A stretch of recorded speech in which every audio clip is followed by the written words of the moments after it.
Bikini Girl, a short horror story by Vietnamese-American author Alain Bảo Phán. Dear cherished readers, the story that I am about to tell you, I have kept to myself for the last 25 years.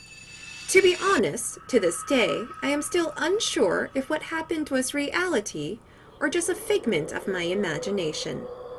But at last, Halloween is near, and I wish to tell my tale, to relieve this burden from my heart, and to offer you, my readers, a contemplation of the dark side. 25 years earlier. I groggily reached for the alarm clock that unfailingly woke me up at 5 a.m. every morning. Grouchy from the inadequate amount of sleep and irritated by an oncoming migraine, I angrily grabbed the alarm clock and threw it against the far wall. The alarm was immediately silenced as the clock broke into a multitude of pieces. I tried to catch a few extra winks, but was not able to go back to sleep. Getting out of bed, I quickly stepped over to the bathroom to brush my teeth and wash my face.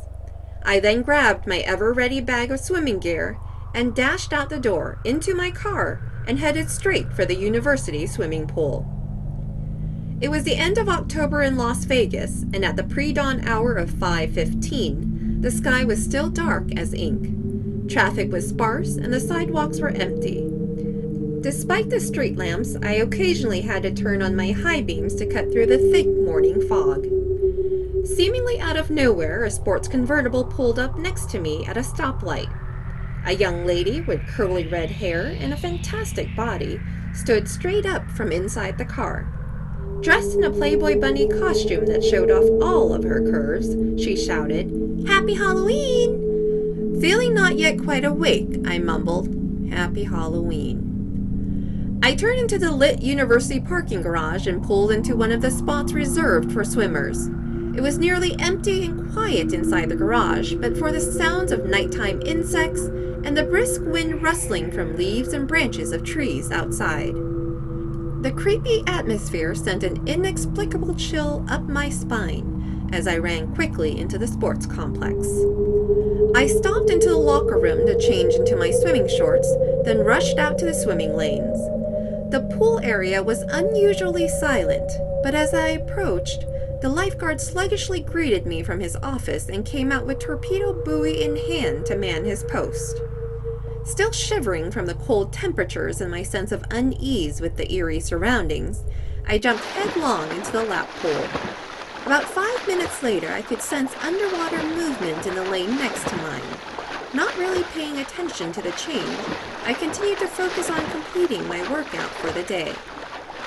There was no music blasting from the overhead speakers this morning, so I was left alone with my thoughts as I took long, deliberate strokes in my cool-down set. All of a sudden, I heard a feminine voice calling from above. "Wow, you swim so well!" Taken aback, I stopped to look up at the next lane and found a blonde babe in a tiny bikini that barely covered her voluptuous body, looking at me with dreamy eyes. She smiled and winked as I looked over at her. I smiled in response. "Oh, thanks, I'm an average swimmer." To myself, I thought, "I swim here nearly every day. Why have I never seen this girl before?" The rest of the pool remained empty and the lifeguard was nowhere in sight, probably escaping back to his office for another quick nap. I took a closer look at the girl and noticed that despite her golden locks and other eye-catching attributes, her complexion was oddly pale. I attempted some small talk. "Are you on the school swimming team?" "Yes, it's been more than 2 years now since I was on the team, but I still swim regularly out of habit." "You swim pretty smooth and fast." "Thanks. Do you swim here often?" "Pretty often. I swim to keep in shape and to stay healthy."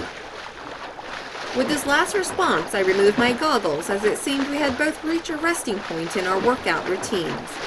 Upon closer inspection, I could see that besides her ghostly pale skin, the girl's hair was matted and tangled. Catching me observing her, the girl gave me a wide smile. I froze in fear.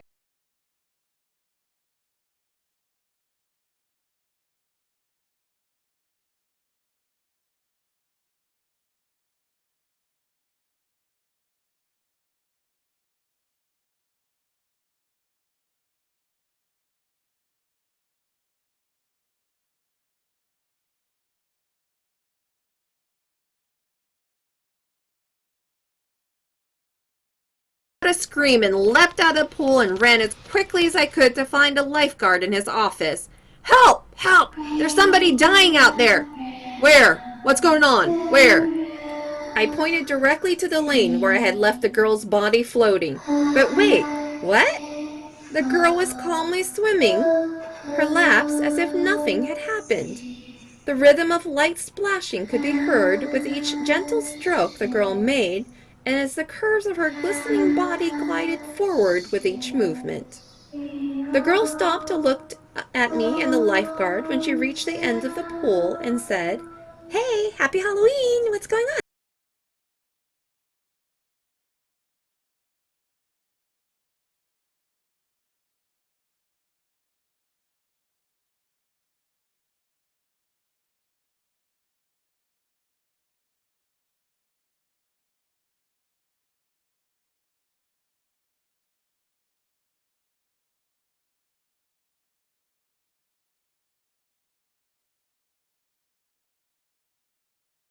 I hesitated in fear and was not able to respond when the girl implored, "Please, please walk me to my car." Rubbing my eyes once again,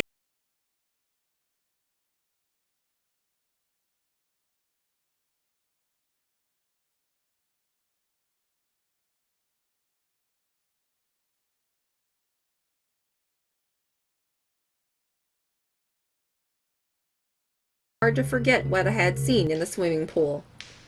A few minutes later, I began to hear a low, steady stream of water running in this next stall. The sound surprised me, as I didn't remember seeing anyone else in the locker room nor hearing any footsteps.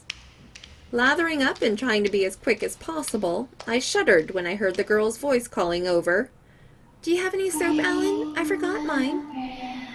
Shaking but still alert, I cried out, "Karen, what are you doing here? It's the men's locker room." "I know, but I'm too scared to shower alone in the women's room." Surprised but curious, yet still scared out of my wits, I gathered my courage and reprimanded myself. Why in the world are you afraid of a harmless girl? I grabbed my bottle of shampoo, wrapped a towel around my waist, stepped over to the next stall, and stuck my hand with the bottle behind the curtain. "Here you go, Karen." The shower continued to slowly drip, but there was no response. I repeated in a louder voice, "Shampoo, Karen, take it." Still, no response, as the water droplets slowed their pace into a sinister drip, drip, drip. I boldly pushed the curtain aside and looked into the shower stall. No one was inside, yet water was dripping from the shower head, and blood was splattered all over the walls. I shrieked and ran to my locker to throw on my jeans and sweater before running to the front counter. Gesticulating wildly, I tried to explain, "There's a lot of blood in the men's locker room." The student receptionist tried to calm me down as he firmly placed his hands on my shoulder.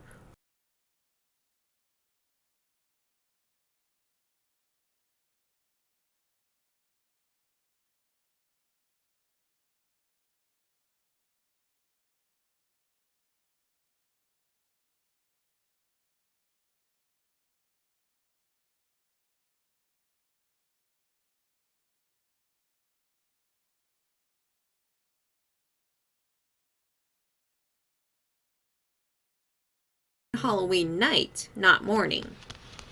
I looked at him in utter confusion, having no idea how to explain what had just happened.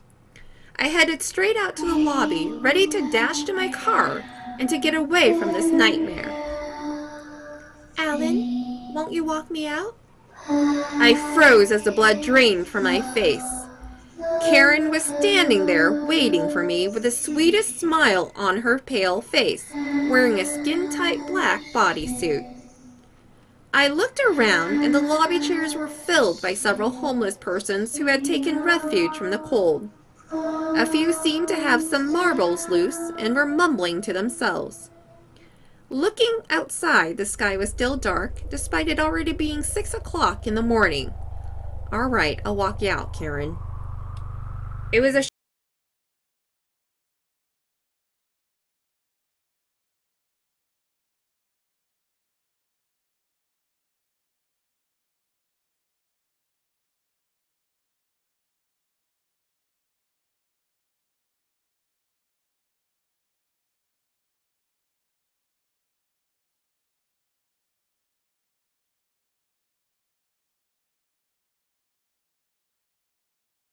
quickly as I could to my car. The sounds of footsteps chased after me as the desert wind howled, crows cawed, owls hooted, and the desperate plea of "Help me, please! Anyone, help me, please!" rang out in my ear. I jumped into my car, clothes damp with sweat, and backed my car quickly out to the race to the main road.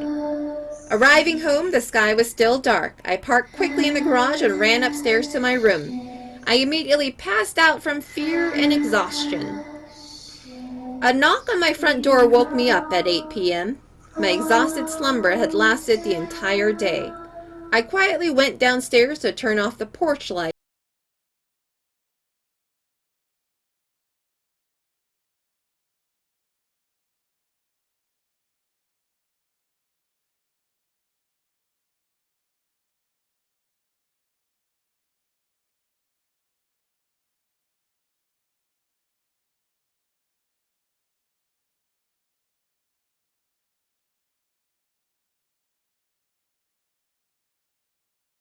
The night before Halloween. The victim was a young girl with blonde hair and dreamy eyes.